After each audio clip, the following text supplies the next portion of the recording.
Ask Tom on Home Show. Frank from Austin, Texas has a question about vent expansion.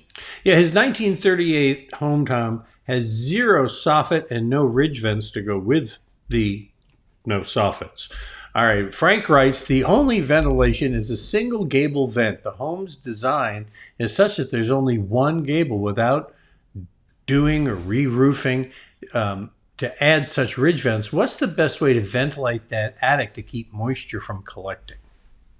Well, you can always add ridge vents to any roof, so it's not that difficult to do. They just take the ridge cap shingle off, they cut the slot, they put the ridge vent down, and they put a new cap on top. So it's done all the time. The question is it worth doing depending on the age of the roof? If the roof is getting within a 5 or 10 year period of replacement, probably not. You've gone this long with it, just go ahead and finish it up, and then when you get your new roof, put it on. If your roof is 5 to 10 years old and you got another 10, 20, 30 years left, then it's worth adding a ridge vent here and there. It's not unheard of to do that anyway, and it'll look nice. It'll match because the shingles will match close enough to where if they pick the right one, they're not lying on top of one another. They have the ridge vent to separate them, so the color will be fine.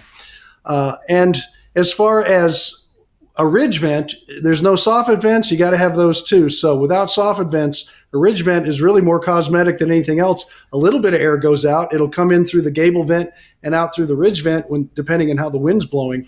So it'll help some. But the ridge vent, soffit vents are by far the best way to go. So if you can add both, add them. If you can't, don't worry too much about it. Just leave it alone, and you're not having any drastic problems with your home. It's just not performing as well as it could. And if you ever do put a new roof on, you can take a look at adding some soffit and ridge vents with it if your roof is an older roof. So there's no way, if the house isn't designed for that soffit hangover or whatever, to put a vent down along the bottom? Because couldn't you just create a vent at the bottom of some kind, Tom, to allow that ridge vent to work? I mean, I'm thinking it's something you would do when you re-roof. It's not something you would just go and do. And to re-roof, there is a new, and I just saw this at the last home show we went to, Charlie, in Montgomery County a couple of weeks ago, or whenever it was. Life goes so fast with me, but there are some new, very nice looking starter vents that go under the first row of shingles that I was very impressed with. I'm sure if we talked to Jim at Ideal Roofing, he would say, "Oh yeah, when we have to, we'll use those." And I'm going to talk to him next time I see him about it, because I was pretty impressed with another roofing company that had a display, and it really caught my eye. So the answer is yes, there are those things, but you wouldn't do it on something like this unless it's a new roof you're doing. And the other thing, before I say the other thing is it has to be a box soffit. If it's rafter tails that are out, then no, there's nothing on the roof that's going to work. But if it's boxed with a 0 soffit, there is a starter vent, and it goes on the first layer as a starter shingle before the new shingle goes on top. It's pretty good looking if you have a nice straight long line and you put your drip edge on properly.